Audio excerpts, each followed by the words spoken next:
بالعرض ويلعب العرضيه ورا، لو اتعادل كهربا جول جول.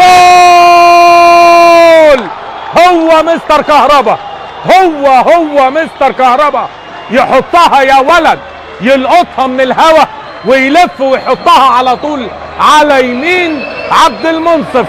مستر كهربا يتقدم لنادي الزمالك عرضيات جمعه